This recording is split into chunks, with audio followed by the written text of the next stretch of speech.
Good morning दोस्तों। तो चलिए शुरू करते हैं हिंदी साहित्य वस्तुनिष्ठ अभ्यास प्रश्न उत्तर। अभी तक हमने 11 क्लास कंप्लीट किया है और इससे पहले हमने कई सारे मैराथन क्लासेस किए हैं, जैसे 1000 प्रश्न उत्तर, 1100 प्रश्न उत्तर, 2000 प्रश्न उत्तर। तो अगर आपने अभी तक मेरे पहले के क्लासेस नहीं देखे हैं तो आप जाके देख सकते हैं। हमने आदिकाल से लेकर आधुनिक काल और जो आधुनिक काल के प्रमुख गद्य विधाएं हैं, जैसे उपन्यास, कहानी, रेखाचित्र, आत्मकथा, तो इनसे जुड़े प्रश्न उत्तर की चर्चा भी हमने की है। और इसके अलावा हमने हिंदी साहित्य के जो प्रमुख काल विभाजन और नामकरण किए हैं विभिन्न प्रकार के विद्वानों ने, इसकी भी चर्चा हमने की है। तो चलिए शुरू करते हैं। पहला सवाल, तो यहाँ पे प्रश्न पूछा गया है, यहाँ पर एक पंक्ति दी गई है, तो बताना है कि इस पंक्ति में इसके लेखक कौन है और ये किस काव्य से लिया गया है। तो सबसे पहले पंक्ति पढ़ते हैं। ले चल बुलावा देकर मेरे नाविक धीरे धीरे। पंक्ति प्रसाद के किस रचना से ली गई है? तो ले चल बुलावा देकर मेरे नाविक धीरे धीरे पंक्ति प्रसाद के किस रचना से ली गई है? तो उसका नाम क्या है? तो इसका सही उत्तर होगा आपका लहर। तो ये जो है लहर काव्य से लिया गया है। चलिए आगे बढ़ते हैं। केशवदास कृत कवि प्रिया में कितने अध्याय हैं? तो केशवदास कृत कवि प्रिया में कितने अध्याय हैं? तो इसका सही उत्तर होगा आपका 16। वेदांतवादी मिश्र किसे कहा जाता है? तो वेदांतवादी मिश्र ये नाम किस कवि का माना जाता है? तो इसका सही उत्तर होगा आपका केशवदास। तो ये जो है केशवदास का नाम है वेदांतवादी मिश्र। तो आप इसको नोट कर सकते हैं, ये भी कई बार प्रश्न नेट में पूछा गया है। चलिए आगे बढ़ते हैं। सपने मरते नहीं किसका कहानी संग्रह है? तो सपने मरते नहीं किसका कहानी संग्रह है? तो उसका नाम क्या है? तो इसका सही उत्तर होगा आपका तेजेंद्र शर्मा। तो ये जो है तेजेंद्र शर्मा की कहानी संग्रह मानी जाती है, सपने मरते नहीं। चलिए आगे बढ़ते हैं। प्रयोगवाद का जीवन दर्शन किससे प्रभावित है? तो प्रयोगवाद का जीवन दर्शन किससे प्रभावित है? तो इसका सही उत्तर होगा आपका फ्रायड। तो ये जो है फ्रायड के जीवन दर्शन पर प्रभावित है प्रयोगवाद। तो आप इसको नोट कर सकते हैं। चलिए आगे बढ़ते हैं। यहाँ पे प्रश्न पूछा गया है 20वीं शताब्दी के किस दशक को छायावादी काव्य के आरंभ का समय माना जाता है? तो 20वीं शताब्दी के किस दशक को छायावादी काव्य के आरंभ का समय माना जाता है? तो इसका सही उत्तर होगा आपका दूसरा। तो 20वीं शताब्दी के दूसरे दशक को छायावादी काव्य का आरंभ माना जाता है। तो आप इसको नोट कर सकते हैं। चलिए आगे बढ़ते हैं। आधुनिक तुलसीदास और सूरदास किसको कहा जाता है? ये प्रश्न भी कई बार पूछा गया है। तो आधुनिक तुलसीदास और सूरदास ये किसको कहा जाता है? तो इसका सही उत्तर होगा आपका क्रमशः मैथिली शरण गुप्त और अयोध्या सिंह उपाध्याय हरिओध। तो गुप्त और हरिओध को जो है आधुनिक तुलसीदास और सूरदास कहा जाता है। तो आप इसको नोट कर सकते हैं। चलिए आगे बढ़ते हैं। जौहर नाम से प्रबंध काव्य के रचनाकार का नाम क्या है? तो जौहर नाम से प्रबंध काव्य के रचनाकार का नाम क्या है? तो जौहर नाम से 3 रचनाकारों ने प्रबंध काव्य लिखा है और उनके नाम हैं, पहले आते हैं बलदेव प्रसाद मिश्र, फिर आते हैं श्याम नारायण पांडे और फिर आते हैं ठाकुर प्रसाद सिंह। तो बलदेव प्रसाद मिश्र, श्याम नारायण पांडे और ठाकुर प्रसाद सिंह, इन तीनों ने जौहर नाम से प्रबंध काव्य लिखा है। चलिए आगे बढ़ते हैं। हिंदी की हिमायत किसकी कविता मानी जाती है? तो हिंदी की हिमायत ये किसकी कविता मानी जाती है? तो इसका सही उत्तर होगा आपका प्रताप नारायण मिश्र। चलिए आगे बढ़ते हैं। नई कविता को अर्थ प्रधान ना मानकर बिंब प्रधान किसने माना है? ये प्रश्न भी कई बार पूछा गया है, तो आप इसको नोट कर सकते हैं। तो नई कविता को अर्थ प्रधान ना मानकर बिंब प्रधान किसने माना है? तो इसका सही उत्तर होगा आपका लक्ष्मीकांत वर्मा ने। चलिए आगे बढ़ते हैं। नए कवियों को संबोधित कविता नए कवि के प्रति के रचनाकार कौन है? तो नए कवियों को संबोधित कविता नए कवि के प्रति के रचनाकार का नाम क्या है? तो इसका सही उत्तर होगा आपका अज्ञेय। तो आप इसको नोट कर सकते हैं। चलिए आगे बढ़ते हैं। कुंवर नारायण के साहित्य अकादमी पुरस्कार कब और किस कृति पर मिला था? तो कुंवर नारायण को साहित्य अकादमी पुरस्कार कब और किस कृति पर मिला था? तो इसका सही उत्तर होगा आपका कोई दूसरा नहीं, और ये इनको प्राप्त हुआ था 1995 में।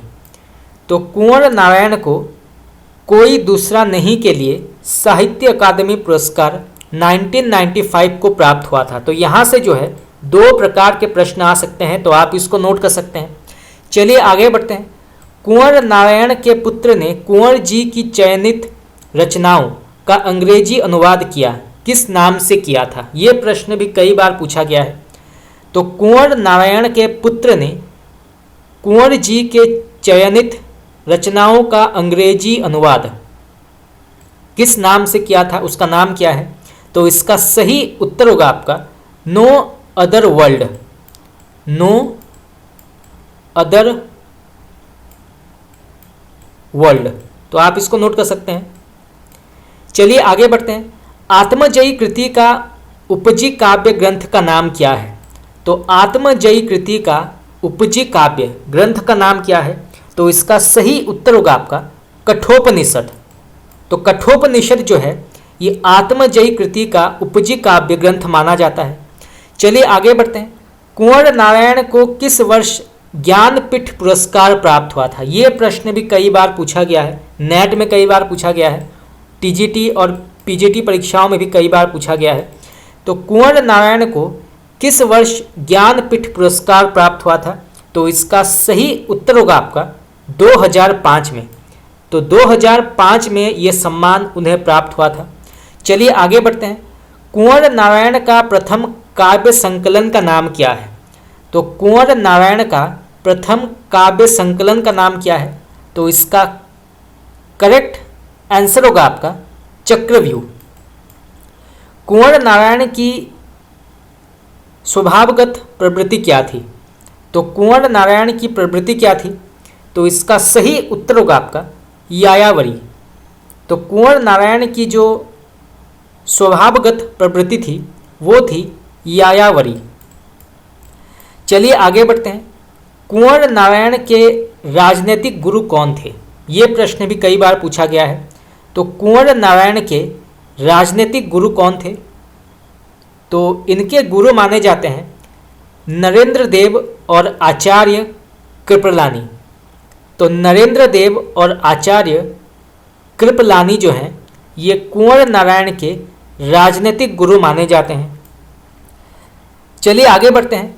बात सीधी थी पर किस प्रकार की कविता मानी जाती है? तो बात सीधी थी पर ये किस प्रकार की कविता मानी जाती है? तो इसका सही उत्तर होगा आपका व्यंग्यात्मक। तो बात सीधी थी पर ये व्यंग्यात्मक कविता मानी जाती है। महादेवी का दार्शनिक मत क्या था? ये प्रश्न भी कई बार परीक्षाओं में पूछा गया है। तो महादेवी वर्मा का दार्शनिक मत क्या था? तो इसका सही उत्तर होगा आपका सर्वात्मवाद। तो महादेवी वर्मा का दार्शनिक मत था सर्वात्मवाद। तो आप इसको नोट कर सकते हैं। सुमित्रानंदन पंत का दार्शनिक मत क्या था? तो सुमित्रानंदन पंत का दार्शनिक मत क्या माना गया है? तो इसका सही उत्तर होगा आपका सर्वहितवाद। तो इनका जो दार्शनिक मत है वो है सर्वहितवाद। चलिए आगे बढ़ते हैं। निराला का दार्शनिक मत क्या है? तो यहाँ पे प्रश्न पूछा गया है कि सूर्यकांत त्रिपाठी निराला का दार्शनिक मत क्या है? तो इनका दार्शनिक मत है अद्वैतवाद। अद्वैतवाद। रंग में भंग में किसका वर्णन किया गया है? तो रंग में भंग में किसका वर्णन किया गया है? तो इसका सही उत्तर होगा आपका चित्तौड़ और बूंदी। तो चित्तौड़ और बूंदी का वर्णन किया गया है रंग में भंग में। चलिए आगे बढ़ते हैं। बिहारी बिहार अंबिका दत्त की है तो प्रेम संपत्ति लता किसकी रचना मानी जाती है? तो यहाँ से जो है दो प्रकार के प्रश्न आ सकते हैं। पहला है बिहारी बिहार। तो बिहारी बिहार जो है ये अंबिका दत्त व्यास की रचना मानी जाती है।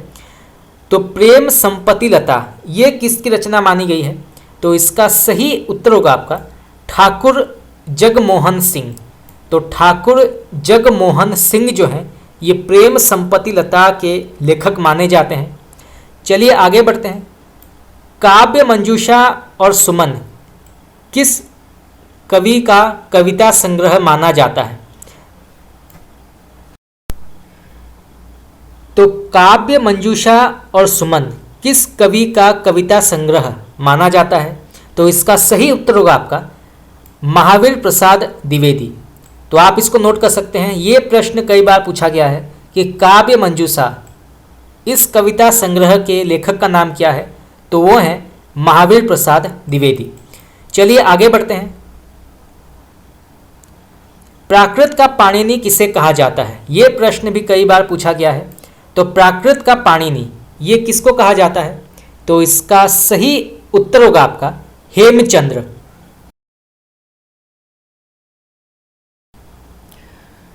चलिए आगे बढ़ते हैं। यहाँ पे प्रश्न पूछा गया है छायावाद ने महादेवी को जन्म दिया और महादेवी ने छायावाद को जीवन, ये कथन किसका है? तो छायावाद ने महादेवी को जन्म दिया और महादेवी ने छायावाद को जीवन, तो ये कथन है विनय मोहन शर्मा। तो आप इसको नोट कर सकते हैं, बहुत ही प्रसिद्ध कथन है, कई बार एग्जाम में पूछा गया है। श्रीधर का श्रांत पथिक गोल्ड स्मिथ के ट्रैवलर का अनुवाद है, ये किस छंद में है? तो श्रीधर पाठक का श्रांत पथिक गोल्ड स्मिथ के ट्रैवलर का अनुवाद है, तो ये किस छंद से लिया गया है या इसका छंद क्या है? तो इसका छंद है रोला। चलिए आगे बढ़ते हैं। सप्तक को और उसके बाद कि हिंदी कविता नई कविता है, ये कथन किसका है? तो सप्तक और उसके बाद कि हिंदी कविता नई कविता है, ये कथन किसका है? तो इसके लेखक हैं अज्ञेय। आप इसको नोट कर सकते हैं, ये भी कई बार पूछा गया है। सप्तक और उसके बाद कि हिंदी कविता नई कविता है। चलिए आगे बढ़ते हैं। अमलतास वसंत वियोग स्वदेशी कुंडल जैसी प्रसिद्ध रचनाएं किसकी है? तो अमलतास वसंत वियोग स्वदेशी कुंडल जैसी प्रसिद्ध रचनाएं किसकी है या इसके लेखक का नाम क्या है? तो इसके लेखक हैं देवी प्रसाद पुण्य। चलिए आगे बढ़ते हैं। स्वर्गीय वीणा और सांध्य अटन कविता किसकी मानी जाती है? तो स्वर्गीय वीणा और सांध्या अटन कविता के लेखक का नाम क्या है? तो इसके लेखक हैं श्रीधर पाठक।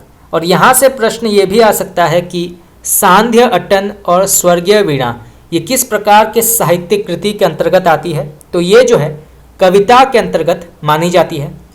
चलिए आगे बढ़ते हैं। मंगल घाट कविता संग्रह किसका है? तो मंगल घाट कविता संग्रह के लेखक का नाम क्या है? तो इसके लेखक हैं मैथिली शरण गुप्त। चलिए आगे बढ़ते हैं। यहाँ पर एक पंक्ति दी गई है, तो बताना है कि इसके कवि कौन है। तो सबसे पहले पंक्ति पढ़ते हैं। वेदने तू भी भली बानी पाई मैंने आज तुझी से अपनी चाह घनी, पंक्ति किसकी मानी गई है? तो वेदने तू भी भली बनी पाई मैंने आज तुझी से अपनी चाह घनी, तो इस पंक्ति के लेखक हैं मैथिली शरण गुप्त। चलिए आगे बढ़ते हैं। प्रेम पच्चीसी कुसुम कुसुमांजलि, कृषक क्रंदन किसकी रचनाएं हैं? बहुत ही प्रसिद्ध रचनाएं हैं ये, कई बार एग्जाम में पूछा गया है। तो प्रेम पच्चीसी, कुसुमांजलि, कृषक क्रंदन किसकी रचनाएं मानी जाती है? तो इसका सही उत्तर होगा आपका नाथूराम शंकर। तो ये जो है नाथूराम शंकर की रचनाएं हैं। सप्तक और उसके बाद की हिंदी कविता नई कविता है। तो ये कथन जो है हम पहले पढ़ चुके हैं, इसके लेखक हैं अज्ञे। चलिए आगे बढ़ते हैं। तुलसीदास की किस कृति को मिश्र बंधु प्रामाणिक नहीं मानते हैं? तो तुलसीदास की किस कृति को मिश्र बंधु प्रामाणिक नहीं मानते हैं? तो उसका नाम क्या है, उस कृति का नाम क्या है? तो इसका सही उत्तर होगा आपका रामलला नहछू। तो रामलला नहछू को मिश्र बंधु प्रामाणिक नहीं मानते हैं, जिसके लेखक हैं तुलसीदास। चलिए आगे बढ़ते हैं। मेघदूत का अनुवाद धराधर धावन नाम से किसने अनुवाद किया है? तो मेघदूत का अनुवाद धराधर धावन के नाम से किसने अनुवाद किया है, उसका नाम क्या है? तो उस लेखक का नाम है देवी प्रसाद पुण्य। चलिए आगे बढ़ते हैं। हिंडोला, हरिश्चंद्र, गंगावतरण, उद्धव शतक किसकी रचनाएं हैं? तो हिंडोला, हरिश्चंद्र, गंगावतरण, उद्धव शतक ये किसकी रचनाएं मानी जाती हैं? तो इसका सही उत्तर होगा आपका जगन्नाथ दास रत्नाकर। चलिए आगे बढ़ते हैं। यहाँ पर एक पंक्ति दी गई है, तो बताना है कि ये पंक्ति जो है किस कवि के अंतर्गत आती है। तो सबसे पहले पंक्ति पढ़ते हैं। धरी राखो ज्ञान गुण गौरव गुमान गोई, गोपिन को आवत न भावत भंडत है। तो ये किसकी पंक्ति है? तो फिर से पढ़ते हैं। धरी राखो ज्ञान गुण गौरव गुमान गोई, गोपिन को आवत न भावत भंडत है। तो इस पंक्ति के लेखक हैं मतीराम। चलिए आगे बढ़ते हैं। रामचंद्रोदय काव्य के लेखक का नाम क्या है? तो रामचंद्रोदय काव्य के लेखक का नाम क्या है? तो इसके लेखक हैं रामनाथ। चलिए आगे बढ़ते हैं। प्रेम शतक, प्रेम पथिक, प्रेमांजलि, चरखे की गूंज, चरखा स्रोत, असहयोग वीणा के लेखक कौन है?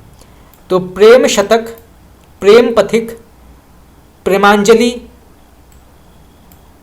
चरखे की गूंज, चरखा स्रोत, असहयोग वीणा, तो इसके लेखक का नाम क्या है? तो इसके लेखक हैं वियोगी हरि।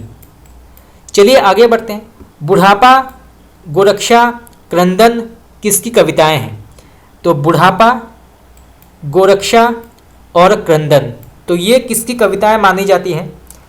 तो इसके लेखक हैं प्रताप नारायण मिश्र। खास करके बुढ़ापा, ये कई बार पूछा गया है कि बुढ़ापा कविता के लेखक का नाम क्या है? तो इसके लेखक हैं प्रताप नारायण मिश्र। तो आप इसको नोट कर सकते हैं। चलिए आगे बढ़ते हैं। हनुमान बाहुक तुलसी के किस ग्रंथ में परिशिष्ट के रूप में संलग्न है? तो हनुमान बाहुक तुलसी के किस ग्रंथ में परिशिष्ट के रूप में संलग्न है?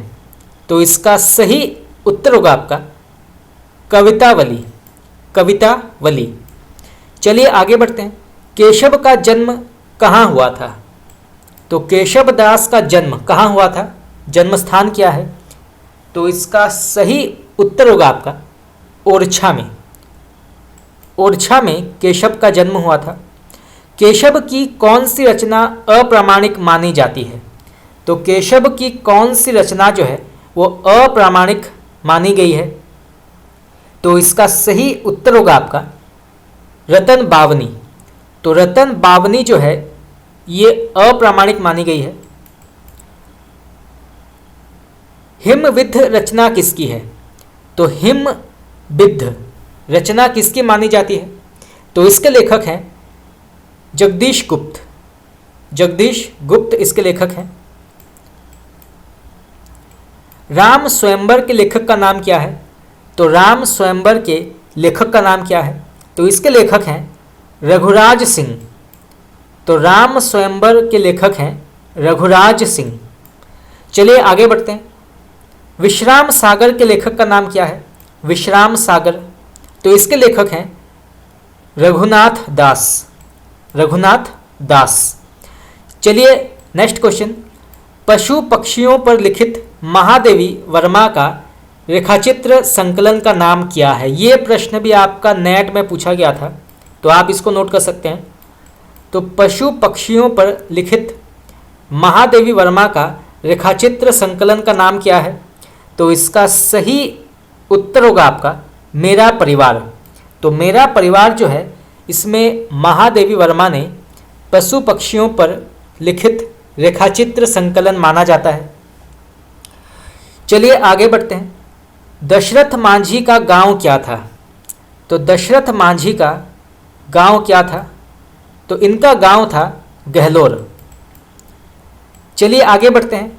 यहाँ पर एक पंक्ति दी गई है, तो बताना है ये पंक्ति जो है इसके लेखक कौन है या इसके कवि कौन है। तो सबसे पहले पंक्ति पढ़ते हैं। सांवरी सुरती मोहनी मूर्ति दे, करी ज्ञान अनंत लखावरी, खावरी सोह तिहारी प्रभु, गति रावरी देखी भई, मति बावरी। ये पंक्ति किसकी है? तो फिर से पढ़ते हैं। सांवरी सूरती मोहनी मूर्ति दे, करी ज्ञान अनंत लखावरी, खावरी सोह तेहरी प्रभु, गति रावरी देखी भई, मति बावरी। तो इस पंक्ति के लेखक हैं बावरी साहिबा। चलिए आगे बढ़ते हैं। इस प्रेम काव्य का प्रारंभ कवि ने जनाय नमः से किया है। तो इस प्रेम काव्य का प्रारंभ जो है कवि ने जनाय नमः से किया है। तो उस प्रेम काव्य का नाम क्या है? तो इसका सही उत्तर होगा आपका प्रेम विलास, प्रेमलता की कथा।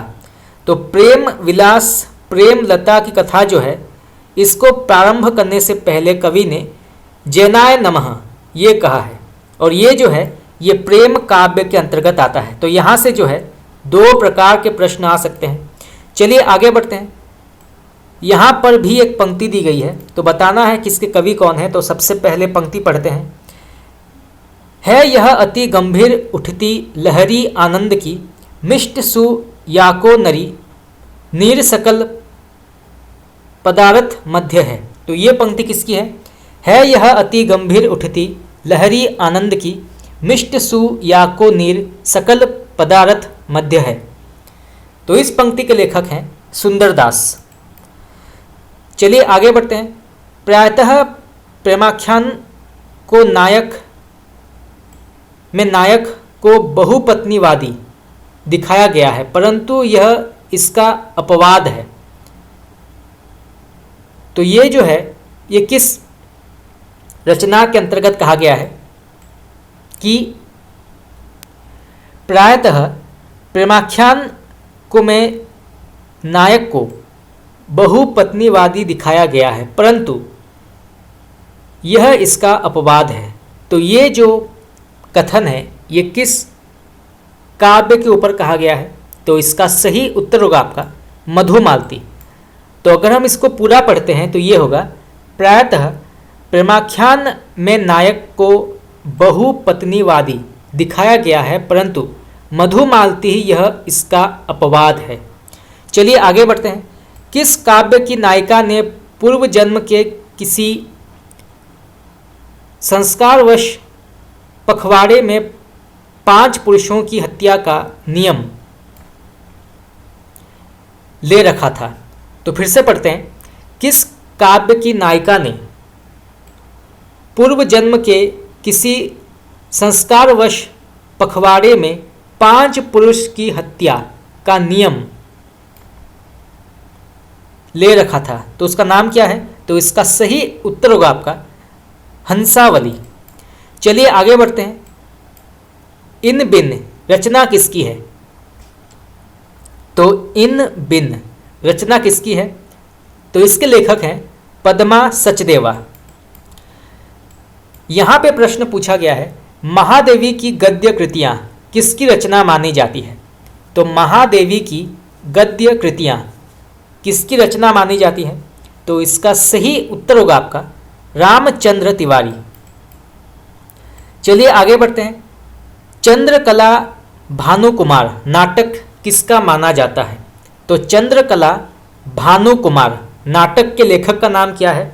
तो इसके लेखक हैं राय देवी प्रसाद पुण्य। तो आप इसको नोट कर सकते हैं। और यहाँ से प्रश्न ये भी आ सकता है कि चंद्रकला भानुकुमार ये किस प्रकार के साहित्यिक कृति के अंतर्गत आता है? तो ये जो है नाटक विधा के अंतर्गत मानी जाती है। चलिए आगे बढ़ते हैं। हिंदी का मिल्टन किसे कहा जाता है? तो हिंदी का मिल्टन ये सम्मान किसे प्राप्त है? तो इसका सही उत्तर होगा आपका केशव दास। तो केशव दास को हिंदी का मिल्टन कहा जाता है। चलिए आगे बढ़ते हैं। हिंदी का थॉमसन किसे कहा जाता है? तो हिंदी का थॉमसन किसे कहा जाता है? तो ये कहा जाता है बिहारी को।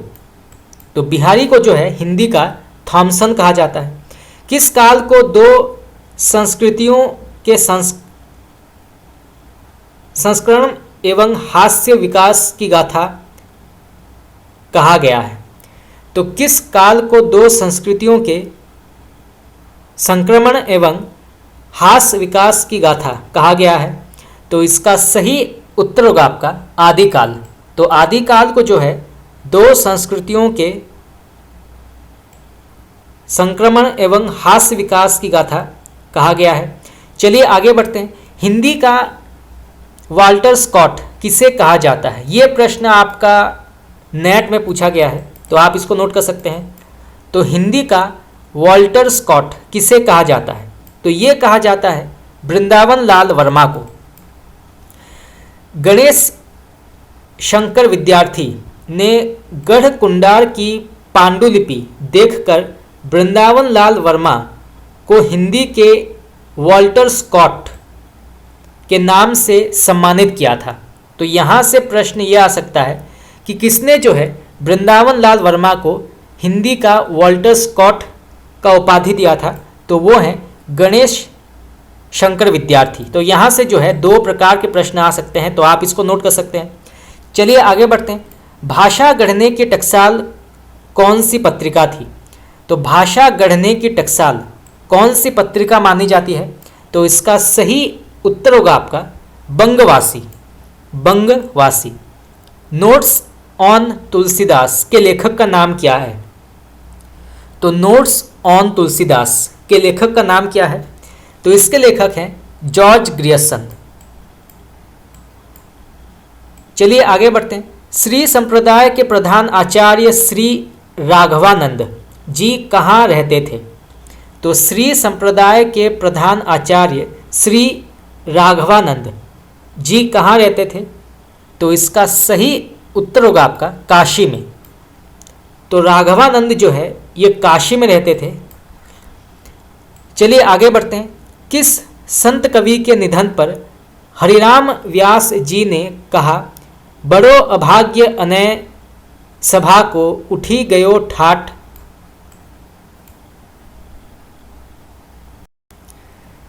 सिंगार? तो फिर से पढ़ते हैं। किस संत कवि के निधन पर हरिराम व्यास जी ने ये कहा कि बड़ो अभाग्य अन्याय सभा को उठी गयो ठाठ सिंगार? तो ये कहा गया था हित हरिवंश। तो हित हरिवंश के निधन पर ये कथन कहा गया है, तो आप इसको नोट कर सकते हैं। और ये कहा था हरिराम व्यास ने। तो यहाँ से जो है दो प्रकार के प्रश्न आ सकते हैं। चलिए आगे बढ़ते हैं। जैन साहित्य की लोकप्रिय शैली क्या रही है? तो जैन साहित्य की लोकप्रिय शैली क्या रही है? तो इसका सही उत्तर होगा आपका रास। रास रहा है जैन साहित्य की लोकप्रिय शैली। चलिए आगे बढ़ते हैं। यहाँ पे प्रश्न पूछा गया है जयशंकर प्रसाद की कविता पेशाला की प्रतिध्वनि में पेशाला शब्द किस अर्थ में आया है? तो जयशंकर प्रसाद की कविता पेशाला की प्रतिध्वनि में पेशाला शब्द जो है किस अर्थ में आया है? तो इसका सही उत्तर होगा आपका एक झील के लिए। तो एक झील के लिए इस शब्द का प्रयोग हुआ है पेशाला। चलिए आगे बढ़ते हैं। बिहारिन दास का संबंध किस संप्रदाय से है? तो बिहारिन दास का संबंध जो है ये किस संप्रदाय के अंतर्गत आता है? तो इसका सही उत्तर होगा आपका हरिदासी संप्रदाय। राम के 8 विवाहों का वर्णन अपने ग्रंथ में किसने किया है? तो राम के 8 विवाहों का वर्णन अपने ग्रंथ में किसने किया है? वो कौन से कवि हैं? तो इसका सही उत्तर होगा आपका पुष्पदंत।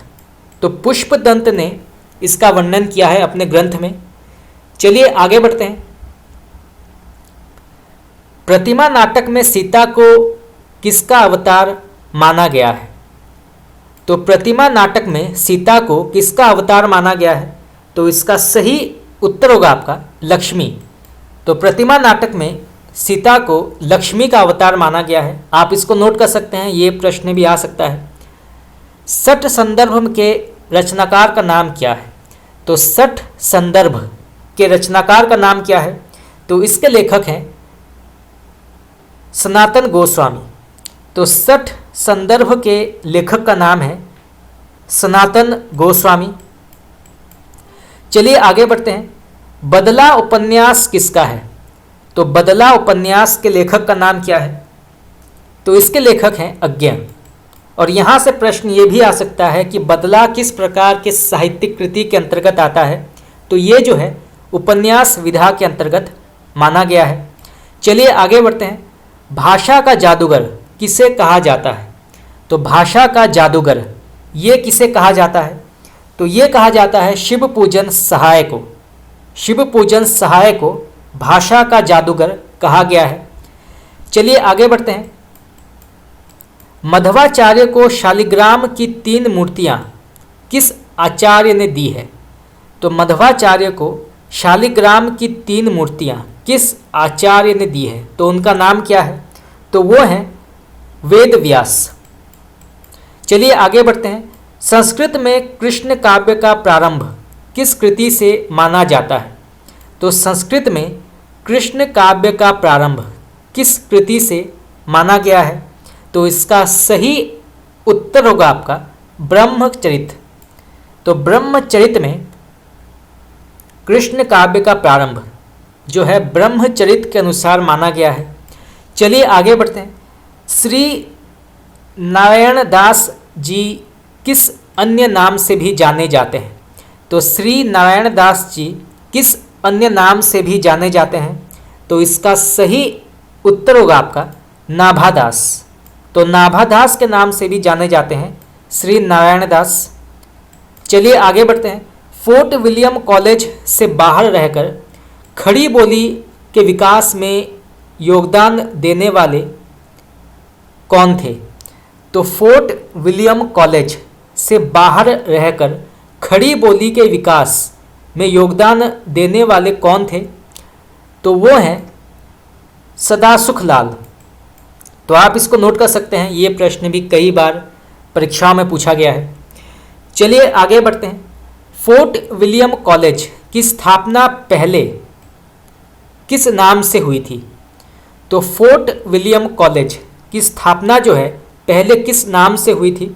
तो इसका सही उत्तर होगा आपका ओरिएंटल सेमिनरी।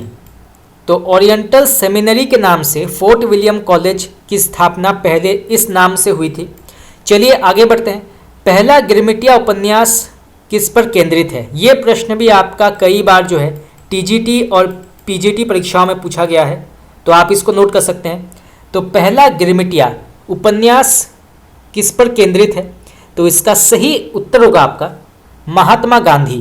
तो ये जो है महात्मा गांधी के जीवन पर केंद्रित है पहला गिरमिटिया। और यहाँ से प्रश्न ये भी आ सकता है कि पहला गिरमिटिया जो है ये किस प्रकार के साहित्यिक विधा के अंतर्गत आता है?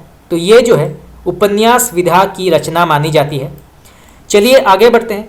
आचार्य रामचंद्र शुक्ल की इतिहास संबंधी अनेक धारणाओं एवं दृष्टिकोण को चुनौती देने वाले प्रथम इतिहासकार कौन थे? तो आचार्य रामचंद्र शुक्ल के इतिहास संबंधी अनेक धारणाओं एवं दृष्टिकोण को चुनौती देने वाले प्रथम इतिहासकार कौन थे? तो वो हैं आचार्य हजारी प्रसाद द्विवेदी। चलिए आगे बढ़ते हैं। एक इतिहासकार के रूप में शुक्ल की सबसे बड़ी विशेषता क्या है? ये प्रश्न भी कई बार पूछा गया है, तो आप इसको नोट कर सकते हैं। तो एक इतिहासकार के रूप में शुक्ल की सबसे बड़ी विशेषता क्या है?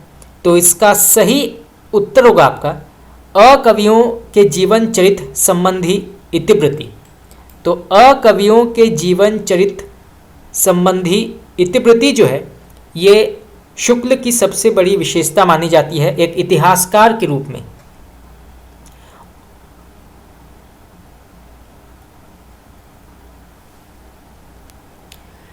तो एक इतिहासकार के रूप में आचार्य रामचंद्र शुक्ल की जो सबसे बड़ी विशेषता है वो है कवियों की रचनाओं का साहित्यिक मूल्यांकन। ये सबसे बड़ी विशेषता है।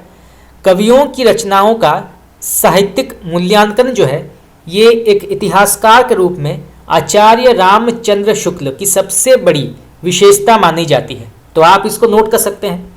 चलिए आगे बढ़ते हैं। एक पति के नोट्स एवं एक पत्नी के नोट्स उपन्यास के क्रमशः लेखक कौन है? तो एक पति के नोट्स इसके लेखक कौन है? तो इसके लेखक हैं महेंद्र भल्ला। और एक पत्नी के नोट्स इसके लेखक कौन है? तो इसके लेखक हैं ममता कालिया। और यहाँ से प्रश्न ये भी आ सकता है कि ये दोनों जो हैं ये किस प्रकार के साहित्यिक विधा के अंतर्गत आती है? तो ये जो है उपन्यास विधा के अंतर्गत मानी जाती है। तो यहाँ से जो है दो प्रकार के प्रश्न आ सकते हैं। तो एक पति के नोट्स इसके लेखक हैं महेंद्र भल्ला और एक पत्नी के नोट्स इसके लेखक हैं ममता कालिया। चलिए नेक्स्ट क्वेश्चन। विट्ठल विपुल को रस सागर की उपाधि किसने दी है? तो विट्ठल विपुल को रस सागर की उपाधि जो है ये किसने दी है? तो ये दी है नाभा दास ने, नाभा दास। इनमें से कौन अपने संप्रदाय में गुरुदेव नाम से प्रसिद्ध थे? तो इनमें से कौन अपने संप्रदाय में गुरुदेव के नाम से प्रसिद्ध थे? तो इसका सही उत्तर होगा आपका बिहारिन दास। तो बिहारिन दास अपने संप्रदाय में गुरुदेव के नाम से प्रसिद्ध थे। चलिए आगे बढ़ते हैं। यहाँ पे प्रश्न पूछा गया है जन्मश्रुति के अनुसार नंददास की प्रेयसी का क्या नाम था? तो जन्मश्रुति के अनुसार नंददास की प्रेयसी का क्या नाम था? तो इसका सही उत्तर होगा आपका कमला। प्रसाद की कामायनी में प्रमुख छंद का नाम क्या है? ये प्रश्न भी कई बार पूछा गया है। तो प्रसाद की कामायनी में प्रमुख छंद का नाम क्या है? तो इसका सही उत्तर होगा आपका तांटक। तो आप इसको नोट कर सकते हैं, ये भी कई बार पूछा गया है तांटक। पृथ्वीराज रासो को पहले अप्रामाणिक घोषित किसने किया था? तो पृथ्वीराज रासो को पहले अप्रामाणिक किसने घोषित किया था? तो वो हैं डॉक्टर बुलर। तो डॉक्टर बुलर ने पृथ्वीराज रासो को सबसे पहले अप्रामाणिक घोषित किया था। चलिए आगे बढ़ते हैं। हित हरिवंश की पत्नी का क्या नाम था? तो हित हरिवंश की पत्नी का नाम क्या था? तो इनकी पत्नी का नाम था रुक्मणी। किस रचना का नायक प्रारंभ में नायिका के श्राप से कोढ़ का शिकार होता है? तो किस रचना का नायक प्रारंभ में नायिका के श्राप से कोढ़ का शिकार होता है? तो वो है सत्यवती कथा। तो सत्यवती कथा के अनुसार नायक जो है प्रारंभ में नायिका के श्राप से कोढ़ का शिकार होता है। जंगनामा के रचयिता का नाम क्या है? ये प्रश्न भी कई बार पूछा गया है। तो जंगनामा के रचयिता का नाम क्या है? तो इसके लेखक हैं श्रीधर। नरहरि बारहट रचित पौरुषेय रामायण में राम को विष्णु का कौन सा अवतार माना गया है?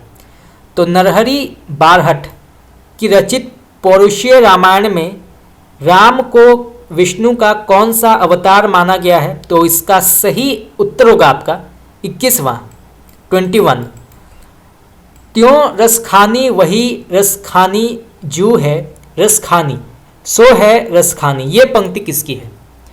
तो त्यों रसखानी वही रसखानी जू है रसखानी सो है रसखानी, तो इस पंक्ति के लेखक कौन है? तो इस पंक्ति के लेखक हैं रसखान। काव्य प्रकाश साहित्य दर्पण शैली में रचित रीतिकाव्य कौन सा माना गया है? ये प्रश्न भी कई बार पूछा गया है। तो काव्य प्रकाश साहित्य दर्पण शैली में रचित रीतिकाव्य कौन सा है? तो इसका सही उत्तर होगा आपका कवि कल्पतरु।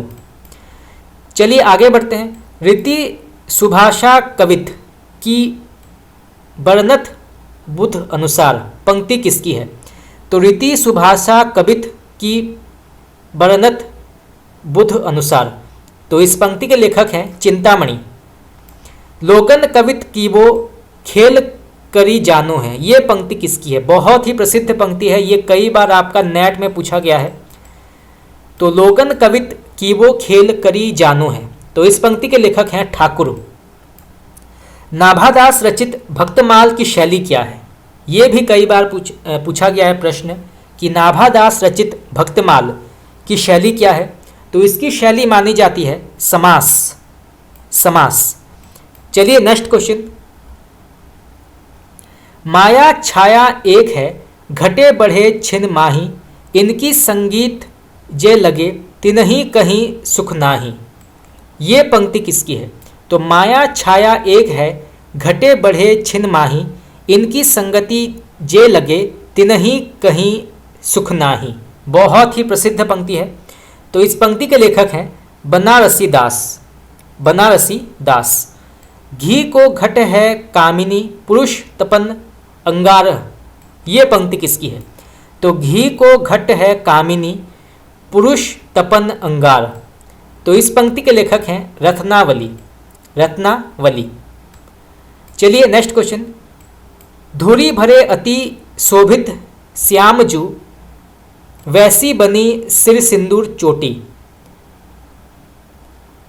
अंगना पग पैजनी बाजती पिरी कछोटी, तो ये पंक्ति किसकी है? तो फिर से पढ़ते हैं। धूरी भरे अति शोभित श्यामजू, वैसी बनी सिर सिंदूर चोटी, खेलत खात फिरे अंगना पग पैजनी बाजती पिरी कछोटी, तो इस पंक्ति के लेखक हैं रसखान। तो दोस्तों इसी के साथ हमारा आज का क्लास यहाँ पे समाप्त हुआ। आज हमारा 12 नंबर क्लास जो है ये समाप्त हुआ, और भी बहुत सारे प्रश्न उत्तर सॉल्व करना बाकी है। तो आगे हम और भी जो आदिकाल भक्तिकाल से जुड़े प्रश्न उत्तर हैं वो भी डिस्कस करेंगे। और अगर आप चाहते हैं कि मैं आपको हिंदी ग्रामर के जो प्रश्न उत्तर हैं जैसे पर्यायवाची, अनेकार्थक, विलोम शब्द, तत्सम, तद्भव, इनके भी प्रश्न उत्तर आपको कराऊं तो आप मुझे कमेंट करके बता सकते हैं। तो आज के लिए इतना ही। अगर आप लोगों को क्लास अच्छा लगा तो आप मुझे कमेंट करके बता सकते हैं। आपका बहुत बहुत धन्यवाद।